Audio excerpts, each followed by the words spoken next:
Well, half of beef's fat is monounsaturated fat. That's the fat that a lot of people are seeking out. They're looking for olive oil. They're looking for monounsaturates to add to their diet. And half of beef's fat is monounsaturated fat. And I think that's just some basic knowledge and awareness that health professionals need and consumers need. Welcome to MeatsPad. In collaboration with the American Meat Science Association, it's a platform dedicated to share breakthrough knowledge that is accessible to the global meat industry. On each episode, you'll have the opportunity to listen and learn from meat specialists and professionals about the whole meat industry. This podcast is brought to you by the U.S. Meat Export Federation, Ultrasource, equipment and supplies for the meat and food industry, Viscofan Collagen Casings, the best alternative to animal gut casings for a better taste and sustainable sausage making, EFA, slaughter and meat processing tools. Hello, meat folks. Welcome back to the MeatsPad podcast. This is your hungry host, Phil Bass. And joining us today, we have Shalene McNeill. Shalene is with National Cattlemen's Beef Association, a registered dietitian. Yes. And thank you so much for joining us. I am so happy to be here. Me too. You know, so I just had the opportunity recently to listen to Shalene talk. And because of your background of nutrition and because of you being a dietitian, you spend a lot of time looking at what it takes to build a healthy body, and what are good things to include in a diet. And there's no question you work in the meat world. That's right. You work for the beef. You work for the beef producers of this great country. And you mentioned in your talk that we've been eating meat for quite some time now. We, as in Homo sapiens, as in human beings, 2.5 million years, in fact. Clear evidence of that. And so having meat in the human diet it's worked out so far. It's pretty much stood the test of time. Yeah, I think so. It's stood up for quite some time now. Yeah. However, there's been a little bit more recent studies out there that would say otherwise. And one in particular is the McGovern report, right? Yeah. Can you tell me a little bit about that and tell me about how meat does fit into a healthy diet? It kind of depends on how old you are, how recent you think things are, and the older I get, things seem a little bit more recent than a while back. But I think it is important context when we think about all of this discussion and attention about where is the right place for meat in a healthy diet. And we get really worked up over this and we stop and think, you know what, we've only been getting nutrition advice since the 1980 dietary guidelines of Americans for Americans came out. But we've been eating meat and nourishing with meat for many, many, many millions of years before that. So how do we kind of make all that make sense? And I think the take-home message is that nutrition science is evolving. So our nutrition guidelines are evolving. And because meat is such a staple part of the diet, it gets a lot of attention. And it becomes a hot topic debate point. And I think, though, where we are now with our understanding of science is really, at the end of the day, it's probably all about balance. It's probably the same things that we've known all along, but we certainly like to debate a lot of the pieces of it, especially when it comes to meat. Yeah. Can you tell us a little bit about that history that led up to the 1980s guidelines, as you're mentioning, which has kind of had a hangover effect ever since then, right? Oh, it does. It takes a long time to overcome any kind of thinking. There's a saying, you might have heard this, is science only progresses one funeral at a time. You might have heard this, So I think early on when we started understanding nutrition science, it's a fairly new science, I think, 100 years or so. We started doing research. Some of that research showed some correlations between high meat intake and increased risk for, say, heart disease, and that started getting a lot of attention. But now, as our research methods have become more refined, and we know that things like randomized controlled trials are the gold standard test for diet, we start to see it's not as clear as those earlier pictures that painted, but it was in the 1960s and 70s where that was a hot topic area of research.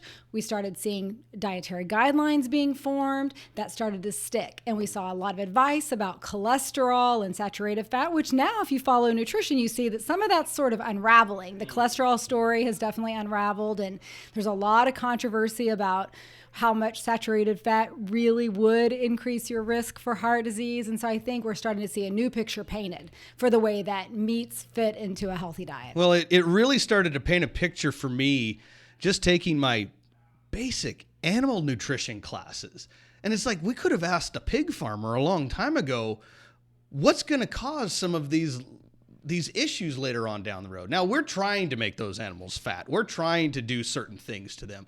But if we look at how the body metabolizes certain nutrients, protein especially, and some of those fats that are necessary in your diet, we have a kind of a different story now. What should we be telling people? I mean, you think about it, a lot of people don't even realize the fat composition of beef, for example. I think we're oftentimes use it synonymously with saturated fat that raises cholesterol. Well, half of beef's fat is monounsaturated fat. That's the fat that a lot of people are seeking out. They're looking for olive oil. They're looking for monounsaturates to add to their diet. And half of beef's fat is monounsaturated fat. And I think that's just some basic knowledge and awareness that health professionals need and consumers need and meat scientists probably even need to understand that nutrition composition of what meat really is. If you look at the composition of meat, you don't really expect it to raise cholesterol levels as much as what the media would tell you that it would. So I think there's just a lot of revisiting, but as you said,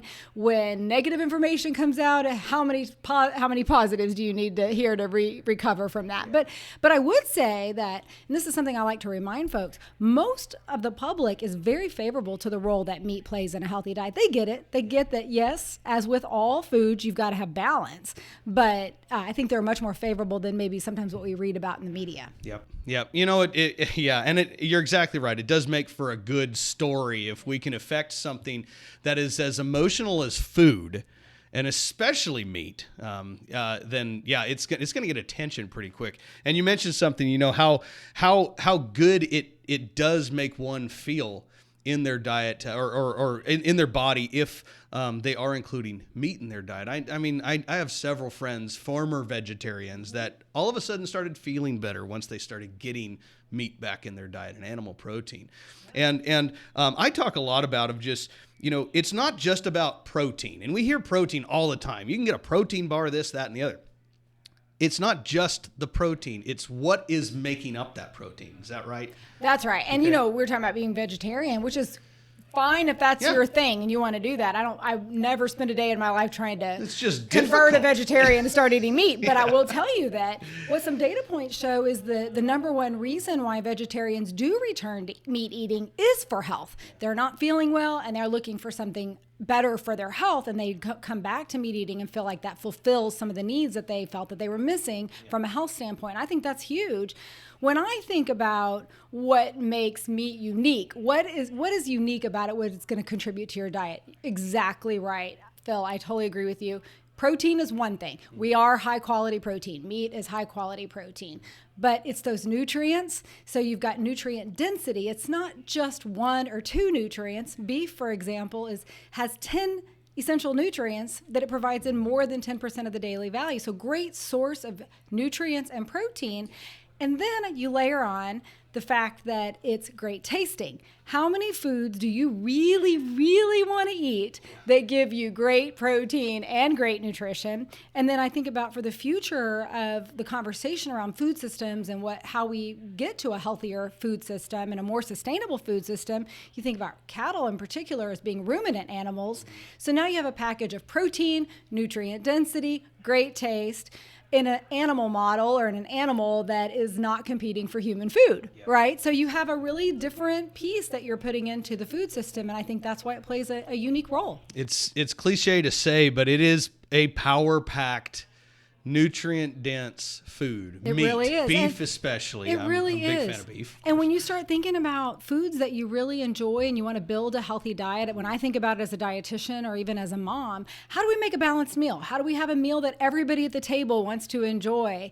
And how do I get the kids to eat the vegetables that go with the meat that I know that they're going to enjoy eating? There's not very many foods out there that really deliver on all of those fronts. And I think that's one of the great things about meat eating and how it can support a healthier, more balanced diet, because it kind of makes broccoli a little bit more fun. It does. It's very complimentary, in fact, even to Brussels sprouts, for those who aren't maybe a fan.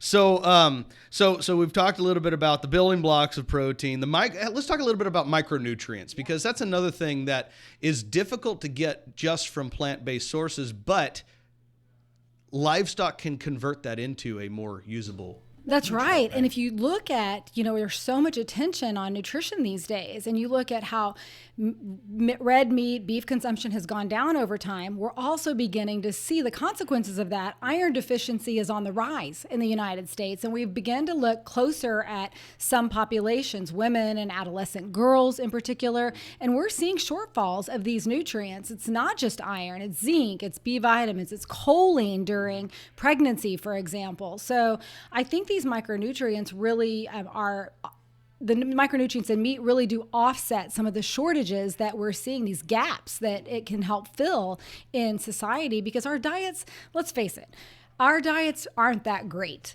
right? Yeah. They have a lot of room for improvement. Now, beef in particular, or red meats in particular, get a lot of attention that we're over consuming. But if you actually start looking at the data, we're actually eating red meats and meat right in check with the dietary guidelines recommendation.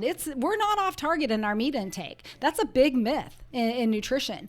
Now, what goes around that plate with our beef and our poultry needs some improvement. We need more Onion vegetables. rings. Well, the onions maybe, but and it's all about balance. But there is an opportunity to increase some of those other nutrient-dense foods that complement the nutrient density that meats provide as well. Yeah. Well, you're right. It's that whole package. It tastes good. It's good for you. Back to the monounsaturated fats.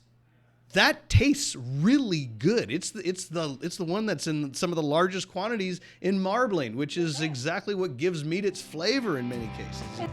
Want to take your sausage making game to the next level? Try Viscofan collagen casings. Made from 100% natural collagen, these casings provide the perfect texture and taste for any type of sausage, whether it be fresh, cooked, or dry cured. And with a variety of sizes, types, and colors to choose from, you'll have endless options for your next sausage creation. Upgrade your sausage making with Viscofan, naturally in collagen.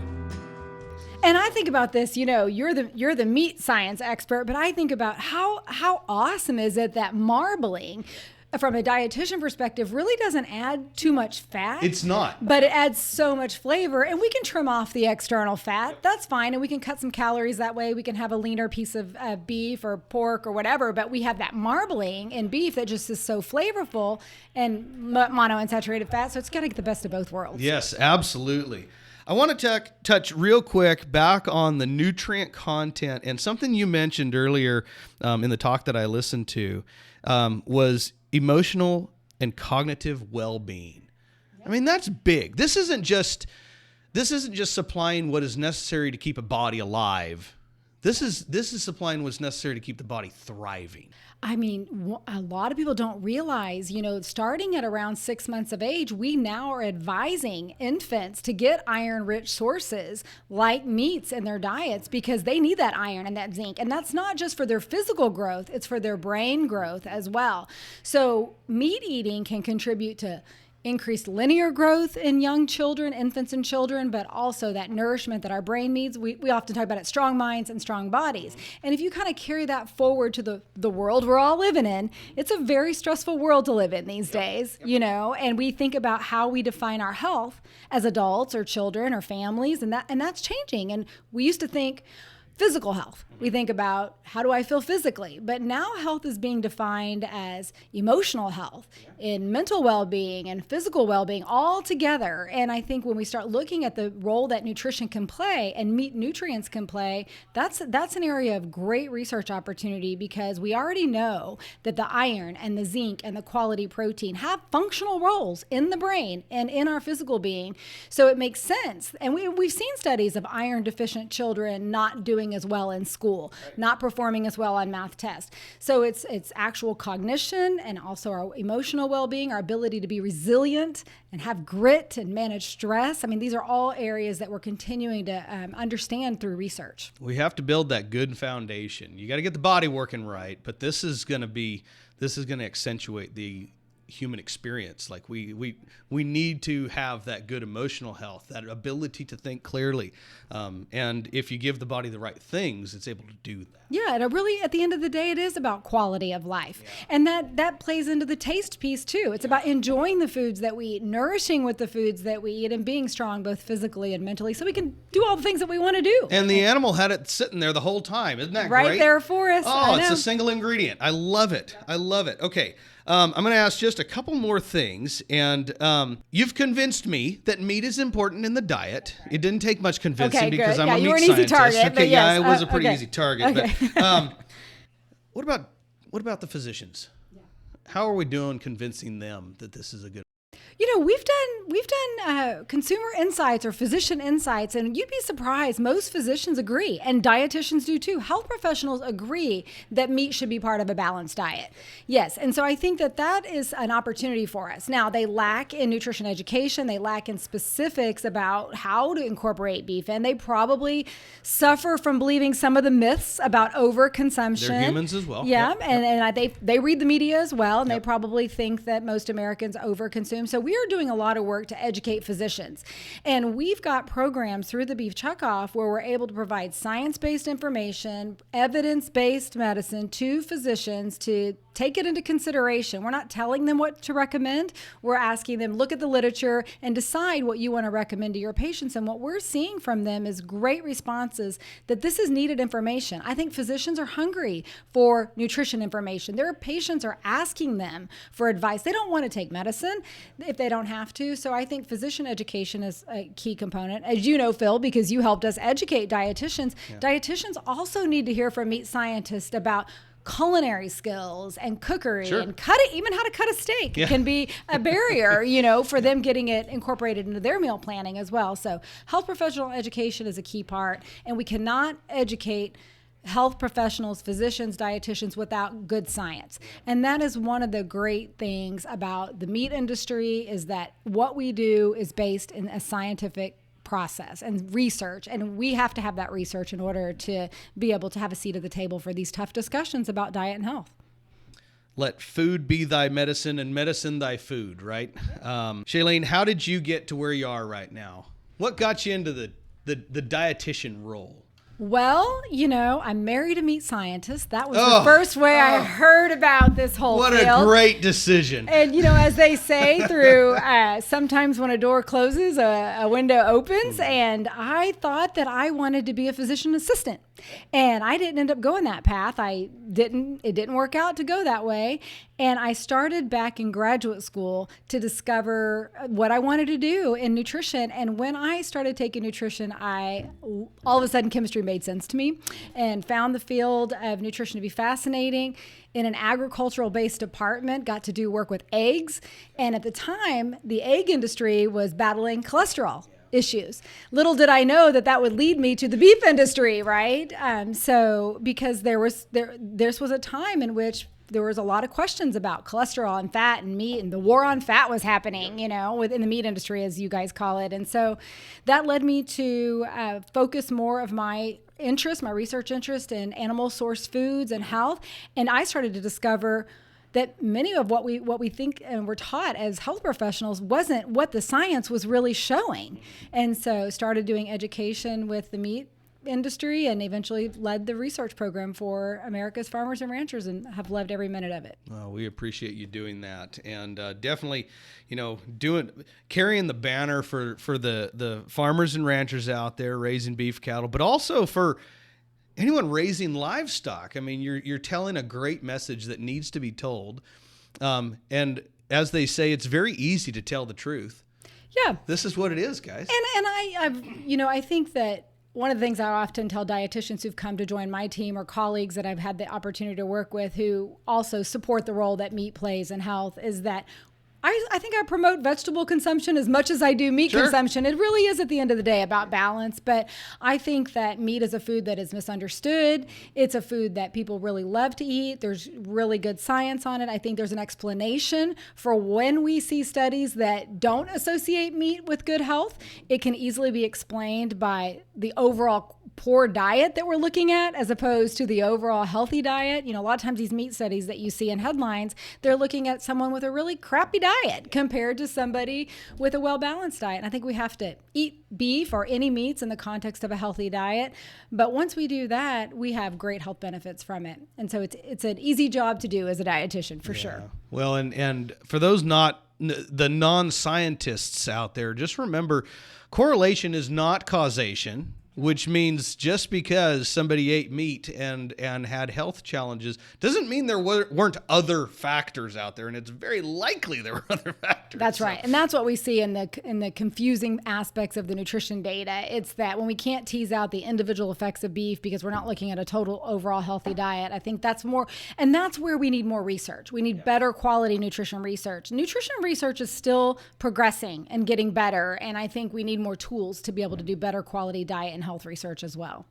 Well, this has been absolutely fantastic. I'm excited to see where this takes all of the scientific community. There's so much more to learn, and maybe it's not just a discovery, but a rediscovery. Yeah, I often say, nutrition isn't revolutionary; it's evolutionary. It's evolving, it's changing, right? But I'm so glad we're having this discussion because I do think we have to have meat scientists and nutrition scientists working together. They're two disciplines that can inform each other, and that's what it's been fun, even having you out with dietitians and educating them, and they really respond to that meat expertise as well. So I'm glad that we're having this conversation. Awesome, me too. Well, thank you so much for joining us. And hopefully this does spur some more conversation in the future. Yeah, I agree.